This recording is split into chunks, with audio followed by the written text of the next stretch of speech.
Es lunes, noticias que van a pasar a integrarse en las conversaciones cotidianas que ya nos cuenta Santi González. Santi, majetón.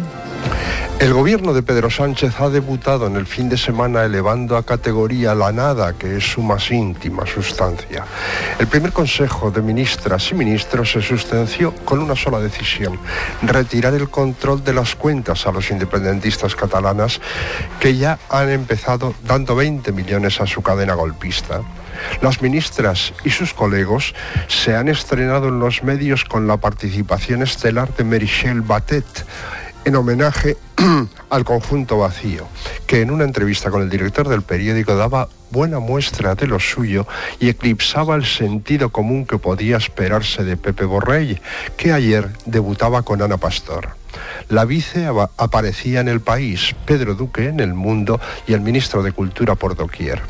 El gran David el Cura lo clavó en su cuenta de Twitter: la presencia de ministros en los medios cuando todavía no hay programa de gobierno es en sí misma el programa de gobierno. Bueno, hemos inaugurado, digamos que, una suerte de tiempo nuevo, y para que los nuevos hayan interiorizado la consigna de hablar por no callar.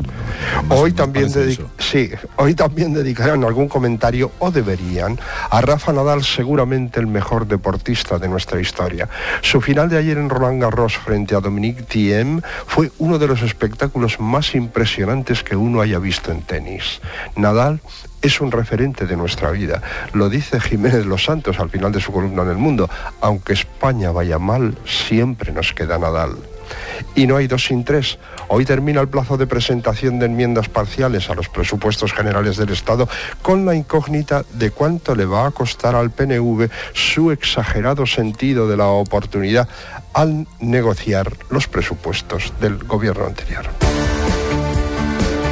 Hola, Inocencio Arias, ambasador, buenos días. Hola, muy buenos días. ¿Qué tal, Gloria Albana?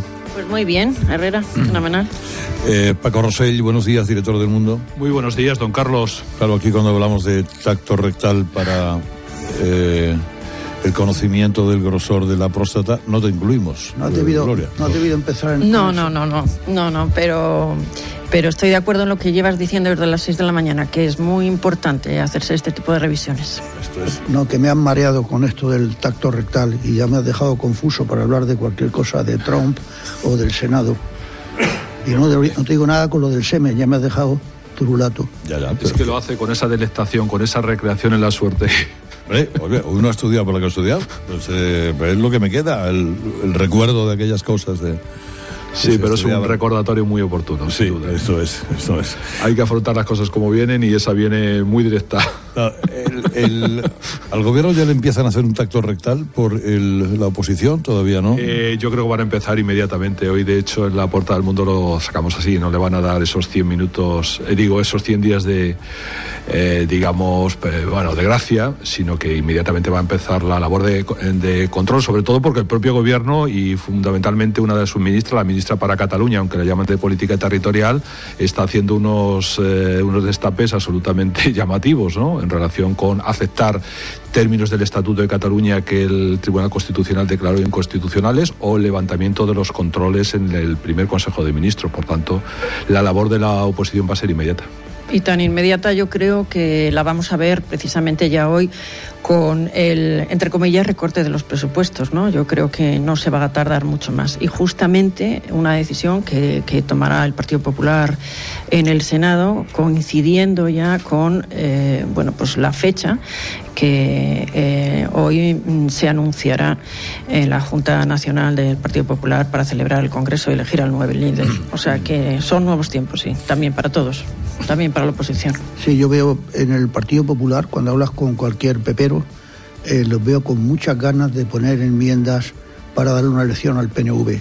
Oigo mucha gente que dice, no, a estos vascos chupones hay que darles una bofetada para que se enteren. No te engañes, Chencho, dinero de bolsillo exclusivamente. Los temas fundamentales no los van a poder tocar porque afectan al AVE y otra serie de cosas y no hay... Solamente van a ser pero que el sentir del movimientos el sentir del militante es darles una bofetada. Para dar la impresión de que... Pero tanto al PNV como yo creo al Partido Socialista. Es decir, el sentir, yo creo en el Partido Popular ahora es, si han llegado en 24 horas, pues en 48 tienen oposición. Vamos a ver, porque ahora Goma Espuma les va a hablar de la cuenta 123 profesional del Santander y del Popular para autónomos.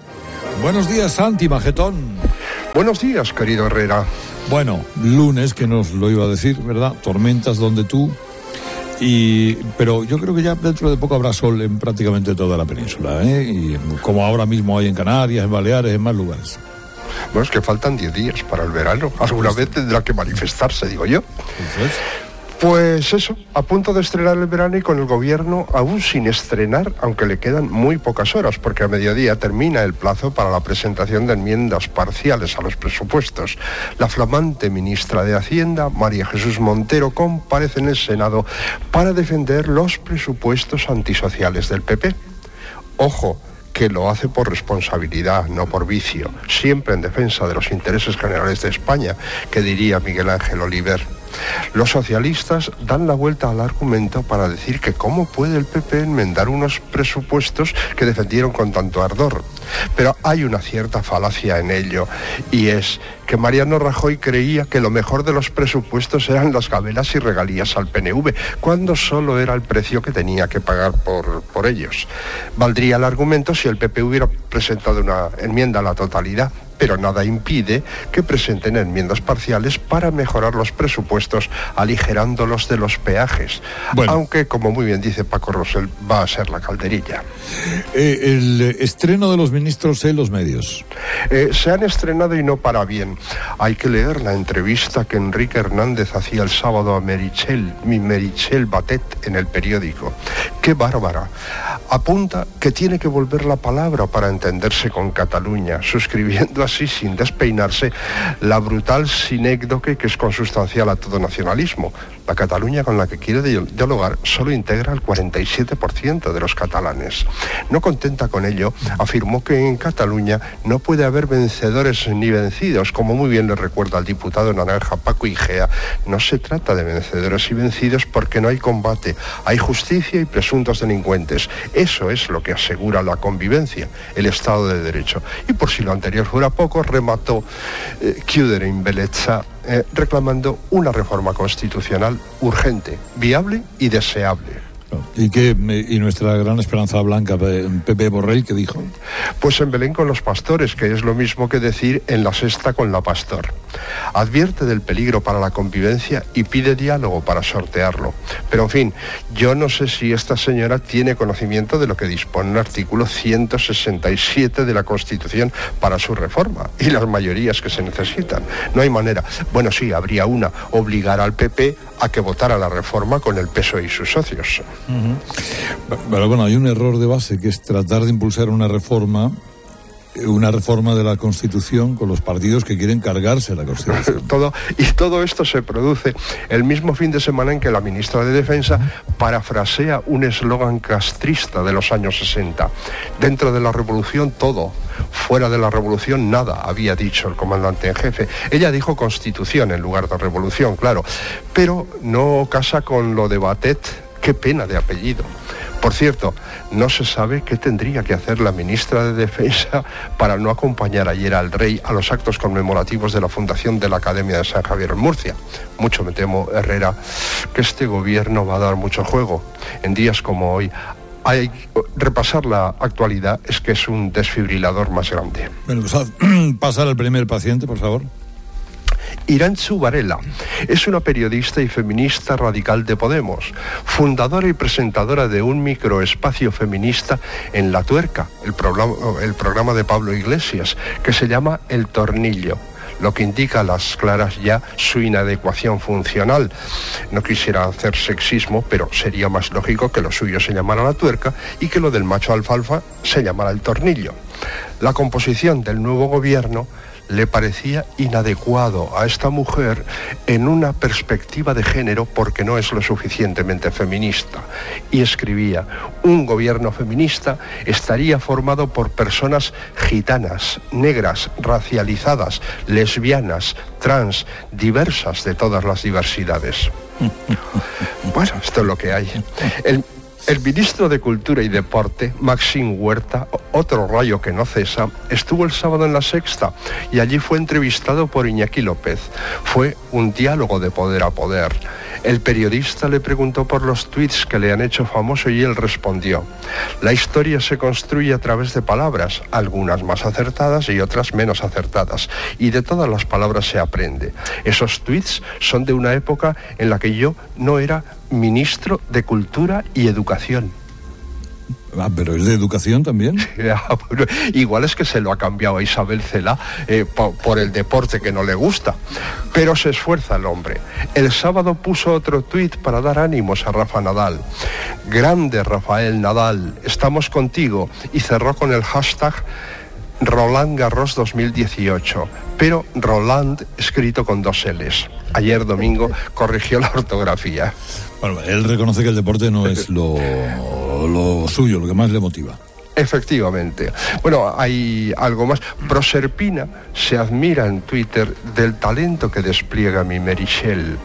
Batet ha escrito: se funde ella solita y sin esfuerzo el efecto astronauta, el efecto Borrell y el efecto Marlaska. Luis Garitano, factotum, debe de considerar que es un gran gobierno y se lo apunta para Ciudadanos. Si realmente piensas que sin Ciudadanos pisándole los talones Pedro Sánchez hubiera hecho un gobierno de este nivel, me parece que te lo tienes que hacer mirar. Y Pastrana dice: la última vez que vi en los medios tantos elogios a un gobierno y lo moderno e ilusionante que era de cara al futuro fue cuando Zapatero. No digo más. No digo más, yo tampoco, ¿no? Me alegro de saludarte, adiós. Hasta adiós. Mañana, buenos días. Si tu pasión es el mar, nunca renuncies al mar. Aunque navegar sea arriesgado e incierto, nunca renuncies al mar. Eso es saber quién eres. En la denominación de origen calificada Rioja sabemos la importancia que tienen las convicciones. Porque cuando sabes quién eres, pides un Rioja. Denominación de origen calificada Rioja. Saber quién eres. Inocencio Arias, Gloria Lomana, Paco Rosell, en este programa que hoy venimos realizando desde la sede de Janssen, la compañía farmacéutica del grupo Johnson & Johnson, con cuyo director hablaremos dentro de algunos minutos, en este Día Mundial del Cáncer de Próstata. ¿Por dónde quieres comenzar, Gloria? ¿Por el barco, por la reunión de Trump, por el gobierno, por el PP? Pues yo creo que hay que dar un repaso a todo, pero... Vamos a ver, Inocencio, la reunión de Trump y del otro, eso es una caja de bombas, ¿no? Claro. Eso no se sabe cómo sale y cómo, cuando dos tíos tan es una caja de bombas de 2 tipos impulsivos, un poco locos, mentirosos y lenguaraces. Ahora bien, hay que darle una oportunidad, porque el tema es tan importante que si efectivamente se llegase a una descolonización, aunque fuese parcial, quitarle las armas nucleares, aunque fuese parcialmente, a Corea del Norte, valdría la pena. Ahora aquí hay un ejercicio de voluntarismo de los dos, de confusionismo y de relaciones públicas, de figurar. Pero hay que dar una oportunidad, a ver lo que sale. Oye, una pregunta técnica. Cuando 2 jefes de Estado van a una reunión como esta, ¿ya les han preparado sus asesores los 3 temas que hay que tocar? Sí, se lo han siempre, excepto en el caso de Trump, que es un hombre totalmente imprevisible. Pero por supuesto... Es decir, normalmente, pero uno se sale de esos 3 o 4 temas. Bueno, pero él se puede salir, pero los que van delante han preparado los temas y le han dicho bien claro a los presidentes: no toques este asunto porque no hay tiempo, porque es peligroso, porque no estamos preparados, porque no puede ceder, y toca este y este. Ahora bien, con Trump... vamos a verlo. Claro, es que de Trump estás diciendo que es imprevisible. Yo creo que al final ya lo vemos más previsible siempre, porque imaginamos lo que nos va a decir. Es realmente un presidente que hace 1 año y medio nos hubieran dicho que tiene el botón nuclear del mundo y estaríamos todos alarmados. Provocaba desconcierto. Ahora hemos visto que en Europa ha provocado hartazgo entre sus socios más más cercanos, Canadá, Japón, Europa, como también estoy diciendo, ha llegado a un punto donde se ha rebasado el vaso y mañana vamos a ver, porque es que es una reunión entre dos machos alfa que pueden terminar pues a cabezazos. O sea, yo me imagino la pelea entre dos ciervos, pues una cosa similar, una cosa bárbara, vamos. Pero hay que darle un margen porque el tema es demasiado importante. Sí, claro que lo es. Y además, en este caso, yo creo que Corea del Norte está tomando la iniciativa. Trump, en este caso, está un poco a rebufo de las iniciativas que está tomando Corea. Vamos a ver qué es lo que pasa. Sí, claro que hay que dar una oportunidad. Bueno, habláis del botón nuclear, pero yo creo que el botón de Twitter tiene unos efectos realmente nucleares, tal como los maneja Trump, ¿no? Hemos visto cómo ha saboteado la reunión de la cumbre del G7, insultando al presidente canadiense, rompiendo el acuerdo a través de un tuit que se había llegado, por lo menos el principio de acuerdo. Yo creo que toda esta tormenta del G7 creo que es un augurio de que algún tipo de acuerdo van a alcanzar hoy, me parece. Me da la sensación que van a ir por ahí. Pero bueno, Chencho hablaba de los tiempos de la democracia cuando había otros, de la diplomacia cuando había otros hábitos. Ahora mismo son imprevisibles y por tanto cualquier cosa es posible, pero yo creo que la tormenta del G7 va a ser antesala de algún tipo de acuerdo hoy que anunciarán los dos, ¿no? Ojalá, pero el clima no da eso, no apunta a eso, la verdad. Apuestas. El gobierno en el Senado, el Partido Popular, en el Senado va al gobierno a enmendarle los presupuestos que hizo el gobierno de Rajoy. Yo creo que sí. Yo creo que sí, que la voluntad es hacer oposición cuanto más contundente mejor y por lo tanto poner las cosas difíciles al gobierno. Yo creo que la partida social probablemente pues tenga más dificultades para que precisamente tenga que pelear eso con los partidos que apoyaron al Partido Socialista, lo tenga que pelear en el Congreso. Y tendrá que tener cuidado también porque en estos momentos la demanda de política social, lo decía ayer la vicepresidenta del Gobierno, sanidad, educación y políticas sociales son la agenda, pero la voluntad del Partido Popular es ponerlo difícil. O sea, yo creo que lo que va a intentar es alguna enmienda, digamos, de cosmética para salvar un poco la cara con relación al PNV, pero la sustancia del acuerdo no lo puede modificar. Ahí hay una partida que va dedicada a una barandilla en la Concha. Yo creo que más allá de eso y alguna otra partida más, el PP no puede entrar porque están fundamentalmente las obras del AVE y otras partidas que no va a cambiar. El papelón va a ser el de la nueva ministra de Hacienda, María Jesús Montero, que no solamente va a tener que lidiar con unos presupuestos que decía que eran antisociales y no sé cuántas cosas más y que fueron combatidos en su época de consejera de la Junta de Andalucía, y no solo eso, sino que además para salvar la cara y el acuerdo con un PNV que hay que recordar que ya hizo declaraciones diciendo que la negociación del cupo pues era un disparate, absolutamente insolidarios, etcétera, etcétera. Ahora tendrá que tragarse todas esas palabras y, como decía Chorchi, hay a veces que hay que tragarse las palabras que se pronuncian antes y a veces se comprueba que se puede hacer una buena digestión de ellas. Eso le va a corresponder hoy a la nueva ministra de Hacienda, María Jesús Montero. Yo creo que los dos van a hacer un papelón. El Partido Socialista diciendo que estos presupuestos son muy buenos, muy aseados, muy adecuados, cuando hace 10 días decían que era una porquería, que es la cosa más antisocial del mundo. Y el PP, efectivamente, si enmienda algo seriamente, también va a hacer un papelón. Ahora, repito lo que decía antes, si no habla con un militante, y muchos votantes del PP de cualquier sitio de España, están rabiando porque se le pega una bofetada a, como ellos dicen, a esos vascos que nos están chuleando. Yo es que creo, fíjate, que no solamente se va a limitar al acuerdo con el PNV. Si se puede modificar y se pueden introducir enmiendas, y es habitual que en el Senado se introduzcan en otras partidas, yo creo que lo harán. Y luego, respecto están divididos, yo creo. Claro, sí, porque además las enmiendas hay que introducirlas con una cierta inteligencia, claro, como es natural, pero respecto al papelón de la ministra de Hacienda, yo creo que es un buen pretexto para el gobierno.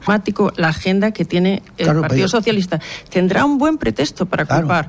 Y yo creo que, por lo tanto, están encantados de heredar estos presupuestos. Pero ellos mismos podrían modificarlo si quisieran. Lo que ocurre es que saben que el PNV, si lo modifican ellos, van de cabeza. Pero es que no pueden.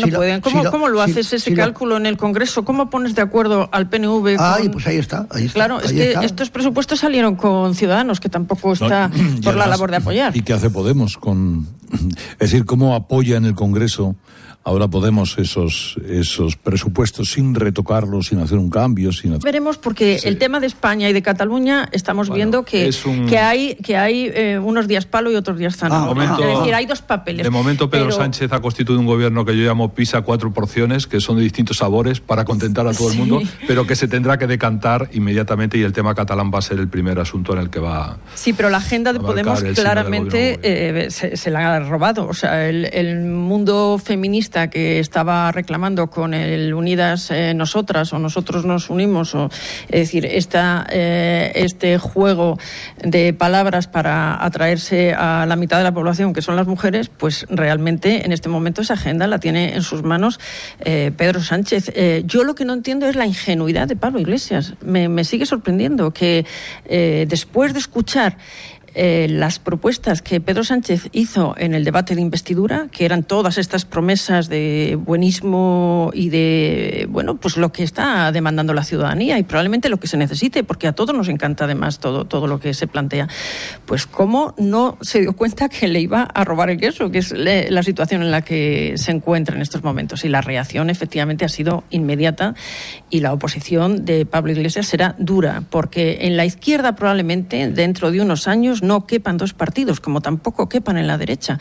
Y aquí se está jugando ya quién realmente se queda con la hegemonía de el centro izquierda y quién el centro derecha, que al final en ese margen de centro ancho es donde se juegan los votos, y todos lo saben.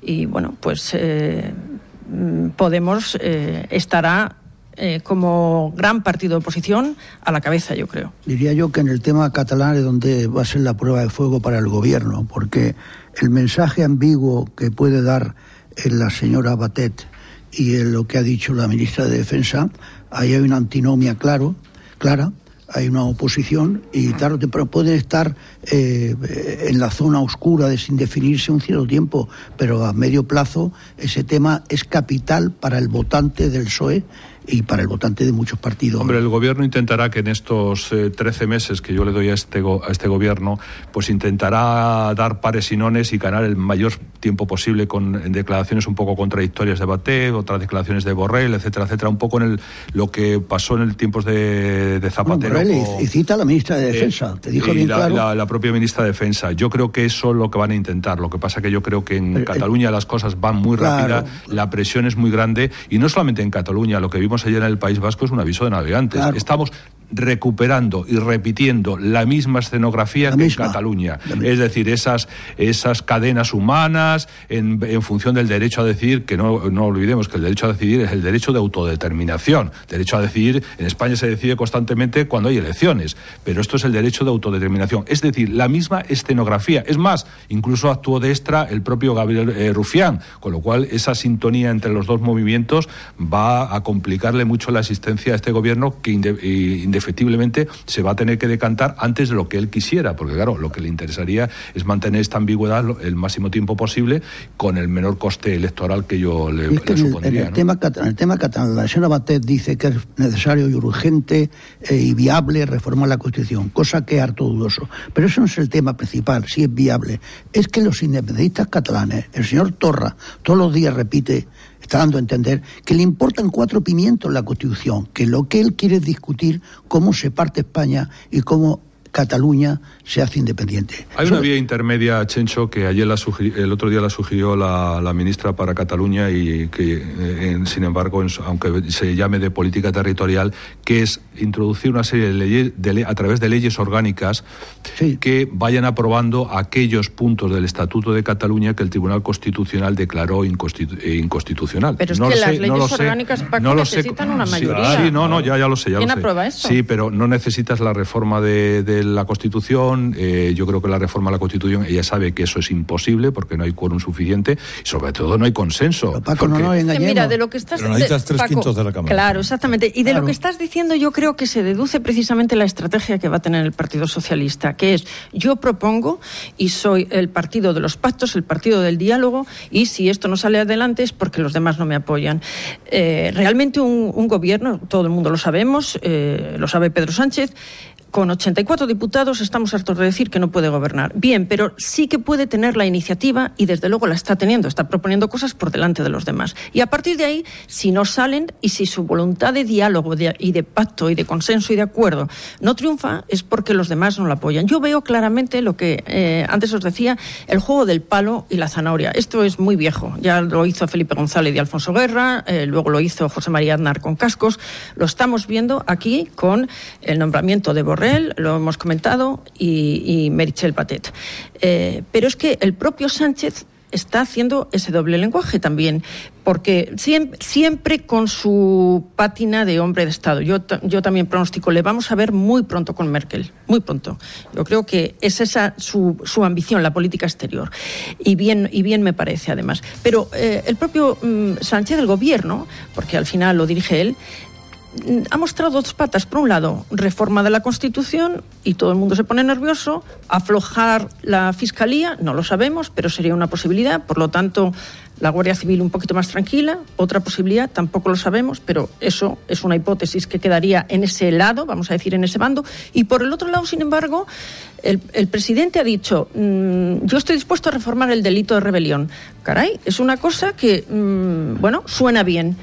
Y por otro lado, que se prometa la Constitución en todas las tomas de posesión. Pues también suena muy bien. Es decir, es el doble lenguaje de yo abro el diálogo, y el diálogo es, pues lo que hizo Mariano Rajoy nombrando a la vicepresidenta del Gobierno, pero en este caso nombrando a la ministra de Política Territorial, a Meritxell Batet, y sin bautizar a esa operación con esas alaracas que se hizo entonces. Yo creo que esto es que se ha abierto la operación diálogo sin bautizarla. Pues concluya, joven ambasador. No, que los dirigentes catalanes actuales, el señor Torra y los que están alrededor de él, no le van a dar mucho margen al gobierno, porque cada día manifiestan de forma rotunda y clamorosa que es lo que quiere la independencia. Cada día toma una medida que va en contra de la Constitución española, de la legislación y lo que ha hecho el Supremo. Por lo tanto, este funambulismo del PSOE llega un momento que terminará. Y termino. Por supuesto que va a ver enseguida a la señora Merkel, nuestro presidente del gobierno, y también verá inmediatamente al señor Macron, pero es que es totalmente lógico. Si yo fuera el presidente del gobierno, tú fueras la presidenta del gobierno, Merkel querría recibirte inmediatamente. Se ha caído Gran Bretaña del cartel, Italia está a punto de caerse del cartel, se necesita España, sea quien sea el presidente del gobierno. No, y es que en ese ámbito europeo, si me lo permites, Carlos, el mensaje sí que ha sido claro. El nombramiento de un ministro de Asuntos Exteriores que ha sido presidente del Parlamento Europeo. Con prestigio. Traerse, tanto prestigio que ya en una cena se enfrentó directamente a Putin, estando presente Zapatero en esa cena, y le echó en cara un poco la persecución a los disidentes. Pero no solamente eso, sino que en el ámbito de la economía se ha traído a la ministra Calviño, que es una ministra que se la han traído directamente de Bruselas para dar ese mensaje de tranquilidad a Europa. Eso lo tiene más o menos, es el anclaje que se ha ganado Pedro Sánchez, pero yo insisto, el independentismo va a seguir apretando y a una velocidad, porque es un tren en marcha que no se puede frenar. Pues entonces ahí van a estar los problemas. Pues ahora entramos en el tiempo de Mercedes-Benz. Descubrimos nuevos negocios, nuevas oportunidades. Son las 9:06. En esta mañana del Día Mundial del Cáncer de Próstata estamos aquí en la sede de Janssen, la compañía del grupo Johnson & Johnson. Ahora hablaremos con su director, con su máximo responsable. Antes voy a saludar al Tron. ¿Qué tal, Tron? Buenos días. ¿Qué tal, familia? ¿Cómo estáis? Buenos días. Pues muy bien, aquí ocupados con el tacto rectal. Bueno, pues nada, que os vaya bien, ¿eh? Sí. Vamos a confiar siempre en un profesional para que lo haga. Claro. Estaría bueno. Profesionales siempre, otra cosa es que te guste. Claro. A partir de ahí ya. Aquí entre nosotros a andar. A partir de ahí ya. Pero bueno, nunca sabes. No, entre vosotros no os lo hagáis, ¿eh? Esto es. Siempre es mejor que aparezca un profesional de verdad. Yo me imagino a Chencho con Paco y, en fin, no es bonito. Si acaso has puesto distancia. O viceversa. No, yo por si acaso en Cope 3 Piensa en otro. No, bueno, pues yo qué sé, pues no Carlos y Paco, como quiera. Claro. Y tú mirando, Chencho. Bueno, No. Voy al lío. Yo estoy en el Mundial. Ya. Oye, me pongo serio. Has apuntado a las 8, has arrancado con la noticia del barco este de SOS Mediterráneo y de Médicos Sin Fronteras por el Mediterráneo dando tumbos, con 600 personas a bordo. Yo he estado en ese barco, iba a decir he tenido la suerte, yo he estado en ese barco y recuerdo una sala del barco con los dibujos de los niños que rescatan. Es que hay 100 y pico niños solos que han rescatado del mar y que ahora mismo no tienen puerto. Y recuerdo cómo me contaban el olor del barco después de un rescate salvaje de estos, y huele a vómito, a sangre y a combustible de las quemaduras que llevan en el cuerpo esta gente. O sea, yo me pongo en el lugar de esos niños o de esas mujeres, muchas violadas, muchas embarazadas, imagínate en qué circunstancia, y que un gobierno europeo, en este caso Italia, pero puede ser España dentro de muy poco porque las mafias se van a mover hacia acá, que diga que no desembarcan en ningún lado. Pero o sea, ¿dónde queda la ley del mar? ¿Dónde queda la dignidad humana? ¿Dónde queda? No seamos hipócritas. No seamos hipócritas. ¿Por qué no dice Francia que venga a Marsella, aquí lo acogemos? Si ¿Por qué no dice España? Europeo, ¿Por qué no dice España? Bueno, ya está. ¿Por qué no dice España que venga hasta Valencia, aquí lo acogemos? Italia está harta de recoger esta avalancha de refugiados y los demás se los toman con cuentagotas. Es que hay que ser realistas. Esto es un problema de todos o de ninguno, pero no solo de Italia, porque está más cerca, ni de España. Totalmente de acuerdo. Claro. Eso está claro, pero solo sé que esas 600 personas... Sí, 639 personas. Es una vergüenza que se puedan morir, pero es que tenía que decir todos los demás países, esto nos lo repartimos ya entre todos. No te los tragas tú solo, Italia. Esto no lo dice nadie, porque nadie los quiere tener dentro. El drama humano es incalculable y Europa se toma en serio que esto va a estallar mucho más o va a seguir de manera inexorable el éxodo de millones y millones de personas. ¿Y si los devuelven a Libia?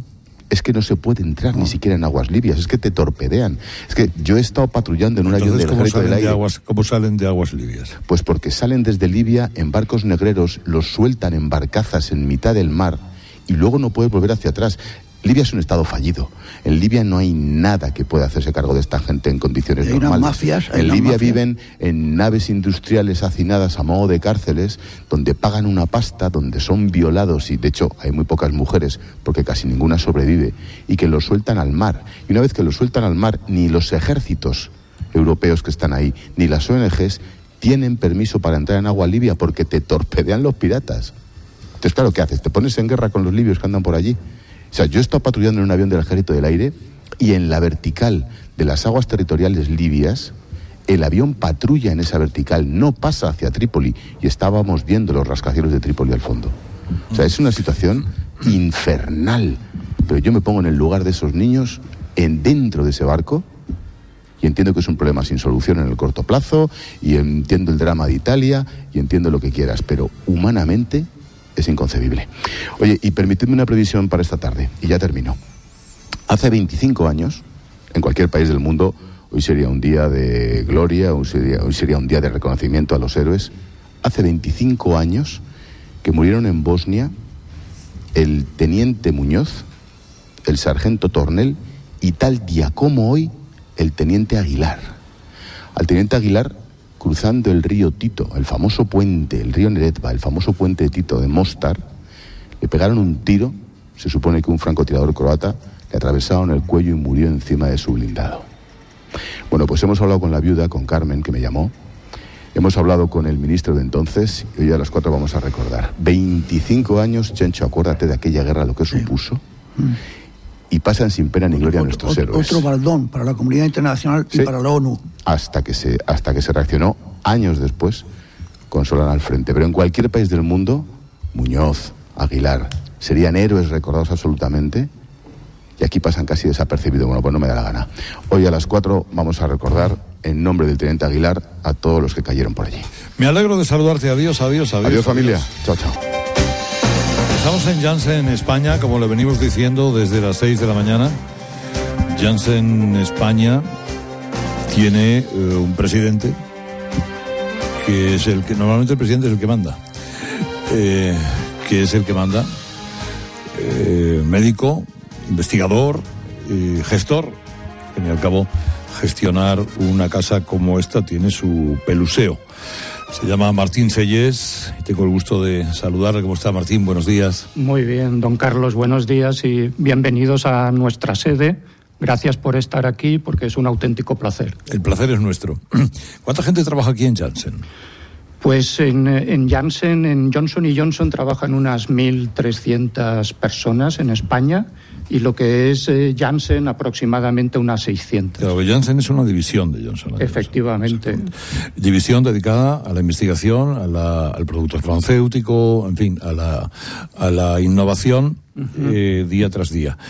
Y hoy, Día Mundial del Cáncer de Próstata, ¿qué quiere decir Janssen o qué relación, qué es lo que nos quiere concienciar o advertir?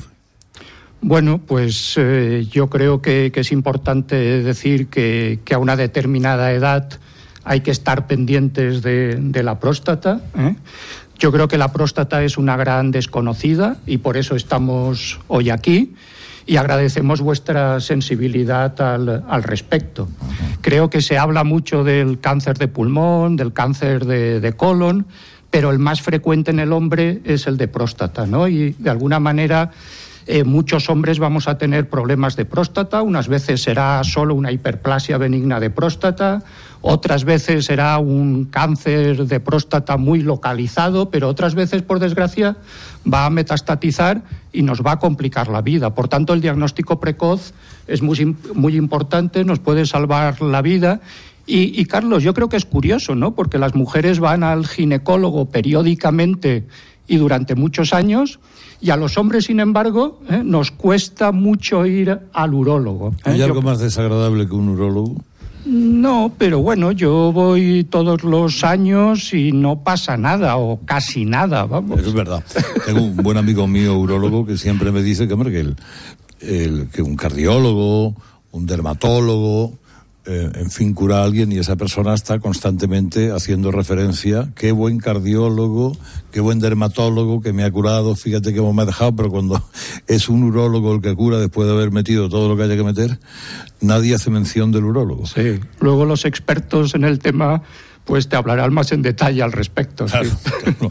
El gran reto de Janssen es convertir los conocimientos científicos en soluciones médicas. Eso tiene su complicación. ¿Eso cómo se consigue? Bueno, yo creo que la clave son las personas, los equipos, la constancia, la focalización en determinadas enfermedades para tener un conocimiento profundo de las mismas, la excelencia en nuestra I+D y una alta capacidad de inversión. Mira, nosotros como compañía dedicamos a I+D unos 9.000 millones de dólares anuales dedicados a I+D. Esos son aproximadamente unos 25 millones de dólares diarios dedicados a sintetizar y desarrollar nuevos medicamentos.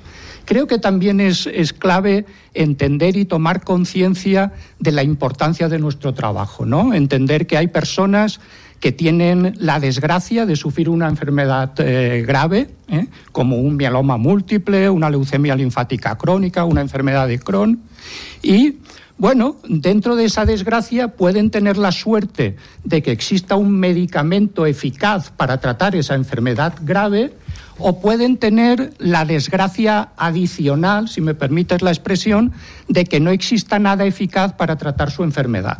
Y bueno, yo creo que esa es nuestra responsabilidad, conseguir que sí exista un medicamento eficaz para cada una de esas enfermedades graves. Por ejemplo, en los últimos 5 años tengo entendido que habéis puesto a disposición de los médicos 10 medicamentos de bastante importancia, ¿no? Sí, seguramente la gente no sabe que llegar finalmente a haber descubierto, haber sintetizado desde un principio activo un medicamento y ponerlo en circulación es una cosa muy laboriosa, muy costosa, tanto en inversión tecnológica como después en negociación administrativa, porque Quiero decir que los países y las administraciones miran con lupa cada uno de los productos que aparecen, ¿no? Así es. Bueno, la verdad es que yo creo que es algo que la población general conoce poco, ¿no? Pero el proceso de desarrollar un medicamento es largo, es complejo, está lleno de obstáculos, ¿no? De hecho, muy pocos medicamentos de todos los que nosotros estamos desarrollando llegarán realmente al final del camino, llegarán al paciente. Calculamos que aproximadamente 1 de cada 10.000 compuestos va a llegar realmente a poderse utilizar en los pacientes. ¿Y cuál es el camino que tienen que recorrer? Bueno, tenemos que sintetizar el nuevo compuesto, tenemos que ver si tiene una actividad biológica interesante, si realmente actúa donde tiene que actuar, se prueba, por tanto, en el laboratorio, en los animales y finalmente en humanos.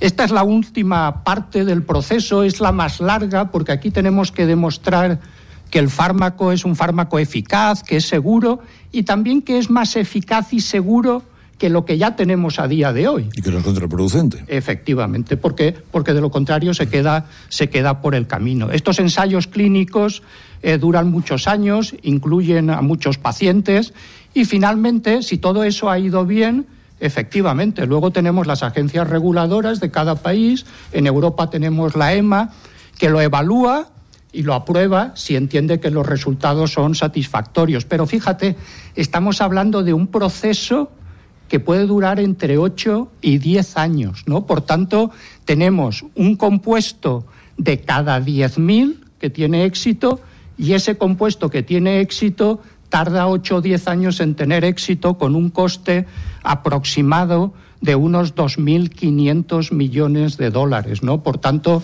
yo diría que es una carrera de fondo con obstáculos que hay que ir superando. ¿En España la inversión de la industria farmacéutica es saludable o debería ser más?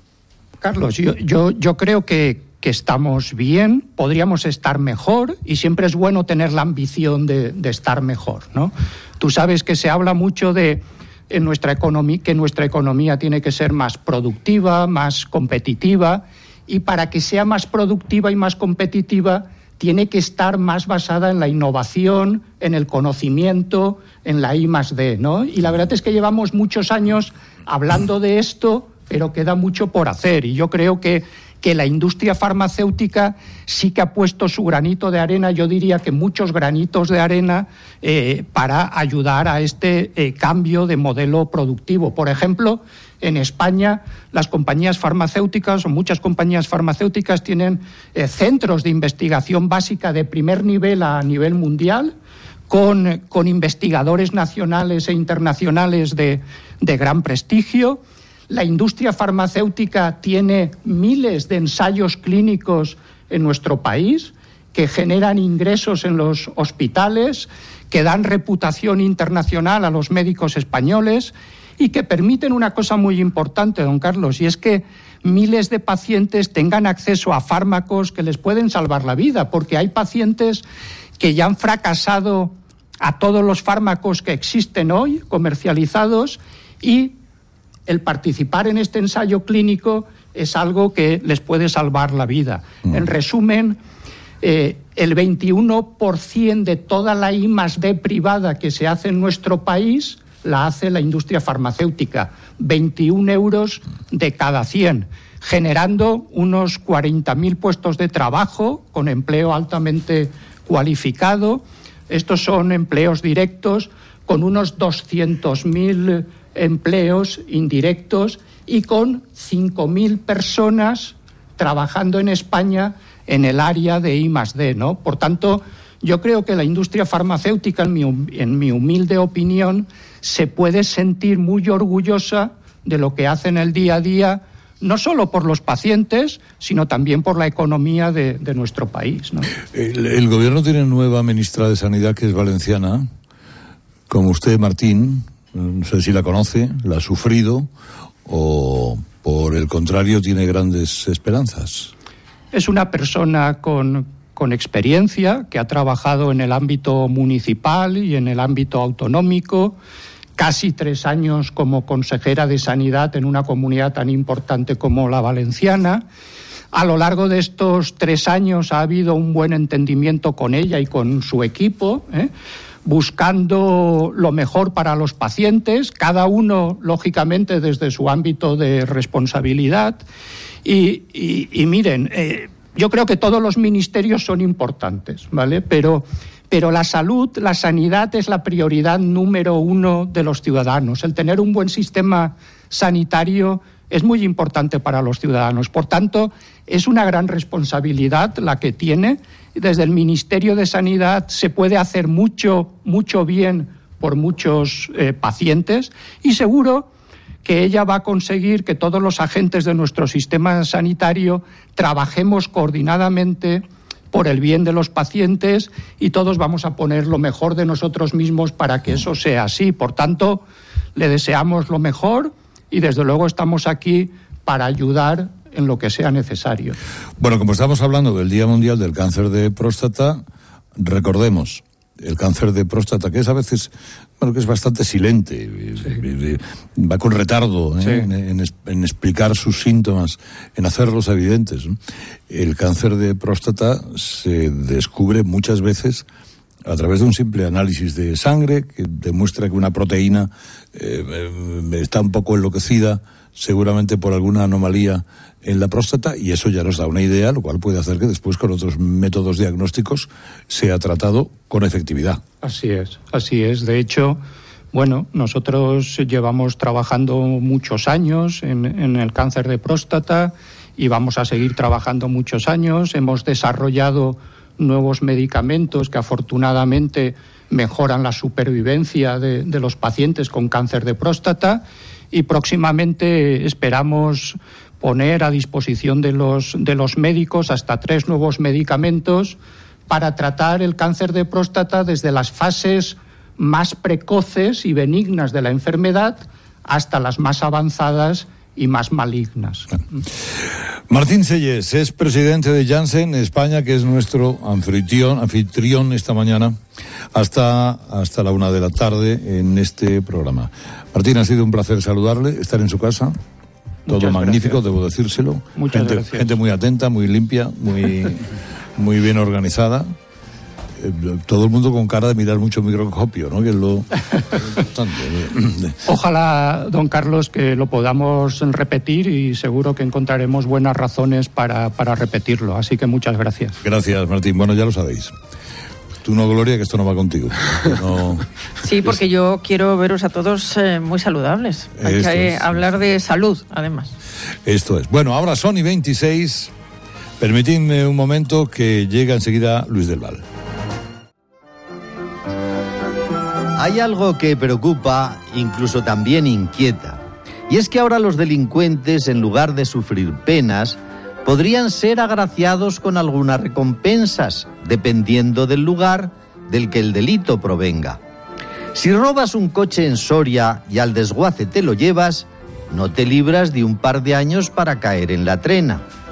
Pero si en autonomías compras coches para afuera, o sea, para embajadas, y ese dinero malversas porque empleas el dinero en donde no hay competencias, nunca te pasará nada, porque la malversación envuelta en una bandera es guarrada que se limpia y tiene sus recompensas. Dice la Constitución en su artículo 14 que no hay discriminación aquí entre los españoles, que todos somos iguales, lo primero ante la ley, también en el sexo vale, y en libertad de expresión, cualquiera cosa de la que hables, y el lugar de nacimiento, y quiénes fueron tus padres, y el lugar en el que habites, sea pequeño o más grande, como pasa en todo el mundo con democracia garante. Es principio universal que la libertad se salve e impida que la injusticia dé paso a que todo vale. El desastre en Cataluña, la huida de las empresas, la fuga de los cobardes, la proyección hacia afuera de una España autoritaria, falsedades bien envueltas en pagos a periodistas a tantos euros la pieza, y el intento desquiciado de ese mal golpe de fuerza, porque fue un golpe de Estado que incitó hacia la violencia. Ciudadanos inocentes le siguieron la quimera, se creyeron las mentiras dichas con la suficiencia de unos torpes fanfarrones que usaron la desvergüenza para mentir con cinismo y sin ninguna nobleza. Decenas de millones de euros sin un control en las cuentas. Se derrocharon en años, un partido con condena, con extorsión tan probada que consta en varias sentencias. Peligrosos delincuentes, y eso es lo que más inquieta, que parece que el gobierno no censura y les alienta, y los presos pues tendrán una que otra recompensa. El artículo 14 prepara ya sus exequias.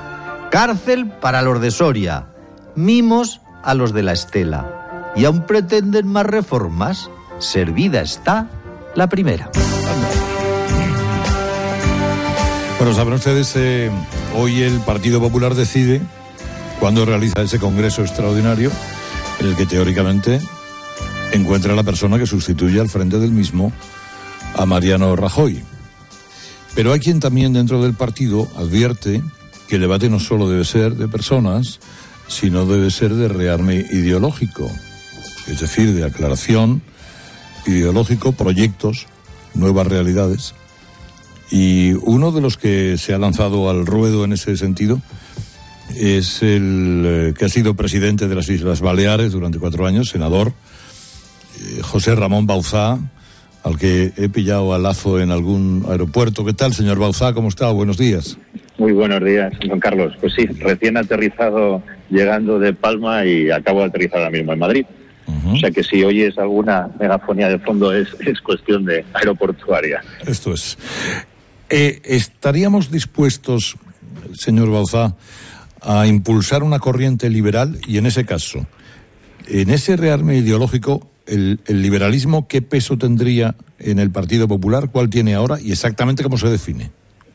Pues no es que estaríamos dispuestos, sino que estamos dispuestos a impulsar una corriente liberal, porque precisamente pues a lo largo de estos últimos días han sido muchas las personas que han contactado conmigo, procedentes de la estructura de aparato, cargos orgánicos, militantes y personas que en definitiva lo que echan de menos es una de las sensibilidades que siempre ha tenido el Partido Popular, que en este caso es el liberalismo, que ha sido clave para el éxito del Partido Popular y donde en este caso pues queremos rearmarnos en el mejor sentido de las palabras, y lo que queremos hacer es configurar una línea ideológica que en los últimos tiempos pues no estaba todo lo estructurada que podía ser y que no ha tenido la visibilidad que nosotros pensamos, porque como muy bien ha dicho usted al inicio de nuestra conversación, para nosotros este congreso no se trata tanto de elegir a quién, porque cualquiera de las personas que vayan a encabezar y liderar el proyecto tienen garantía de liderazgo y lo harán extraordinariamente, porque así su gestión y su personalidad y liderazgo en algunas de las facetas administrativas o políticas lo está demostrando o lo han demostrado a lo largo de los años. Pero para mí se trata no solo de quién elegir, sino de qué, porque hay muchas digamos, preguntas que están en el ambiente. De ¿qué pensamos nosotros sobre asuntos que inquietan a la sociedad? ¿Qué pensamos sobre los nacionalismos? ¿Qué pensamos sobre educación? ¿Sobre los diferentes temas sectoriales? Eso es importante. ¿O qué proyecto de país queremos para España? ¿O qué tipo de partido somos para los españoles? Yo creo que el liberalismo, que ha sido sin duda una de las claves del éxito del Partido Popular durante su formación, sin duda debe ser también una de las piezas angulares para ocupar el sitio y el posicionamiento político que el Partido Popular y que España necesitan. La pregunta es inmediata, claro. ¿Estaría usted dispuesto a encabezar esa candidatura? Bueno, mire, nosotros ahora, hoy por hoy no hablamos de candidatura, lo que estamos hablando es de unir y de identificar a todos aquellos liberales que a lo largo de la geografía española durante este tiempo pues estábamos dispersos y no unificados. Es unificar una corriente, ponernos a trabajar dentro de la misma, y le puedo asegurar que en las últimas horas pues las llamadas y la identificación ha sido masiva.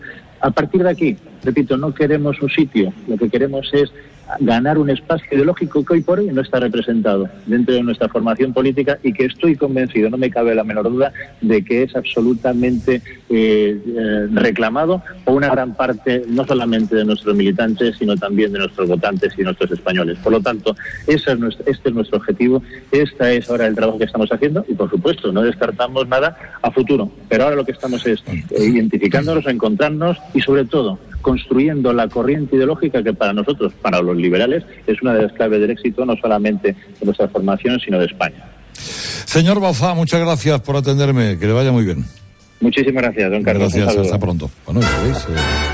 Es novedoso escuchar esto, anima, ¿no? En él. Sí, ¿no? Se anima porque no solamente es la batalla de los candidatos, sino de las ideas, que yo creo que es un tema fundamental y que explica un poco la situación a la que llega el Partido Popular, en el que las ideas no afloran, ha perdido discurso y eso se nota. Ahora, inevitablemente, al final será cuestión de quiénes van a ser los candidatos y quiénes se identifican con esas líneas, ¿no? Bauzá, la verdad es que ya lo intentó en Baleares y fracasó en su intento porque fue derrotado en el último congreso, pero está bien que plantee esas ideas y que ese debate salga adelante, ¿no? Esta es una candidatura esta es una candidatura cortina de humo, yo lo llamaría. Solamente hay 3 candidatos y todos lo sabemos potenciales, pero 2 de las candidatas representan pues al 40% frente al 60% del partido, al 50-50, una candidatura de unidad, solamente todos sabemos que es la de Alberto Núñez Feijóo. Y ahí lo que tenemos que ver hoy es quién se atreve a dar el paso primero, porque las 2 candidatas están observando una a la otra, ya han lanzado en Internet su candidatura y bueno, si Alberto Núñez Feijóo da el primer paso, yo creo que no se van a atrever a presentarse, por lo menos Soraya Santamaría no se presentará.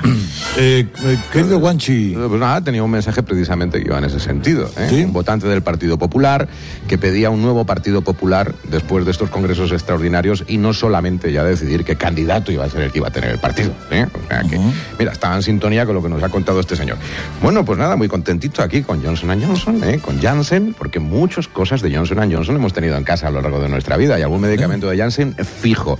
¿No recuerdan que se cumplen 100 años de la goma de borrar Milán? ¿Y ahora qué? Había gente que se la comía. ¿Os acordáis que estaba había gente muy rica? Bueno, muy había, rico el había olor. gente que le daban bocado. Ahora, claro, yo le daba un que otro mordisquillo. ¿Había la nata? Oh, la nata. Oh, cómo era la nata. Muchos celebrando el éxito, casi ya, vamos, épico, ¿no? Esto es histórico, de Nadal en el Roland Garros. Pero fíjate, nos dicen que están indignados con esos diputados podemitas que han estado insultando a Rafael Nadal estas últimas horas a través de las redes sociales por decir que él hubiera preferido otras elecciones. Bueno, han criticado hasta su triunfo y su forma de jugar al tenis. O sea, han ido todavía más allá. Es una cosa absurda completamente. Pero vamos a ver. Hay mucho cretino en este país. Claro, una cantidad de cretinos, empezando por el López Isidro, se llama, Isidro, bueno, no me acuerdo.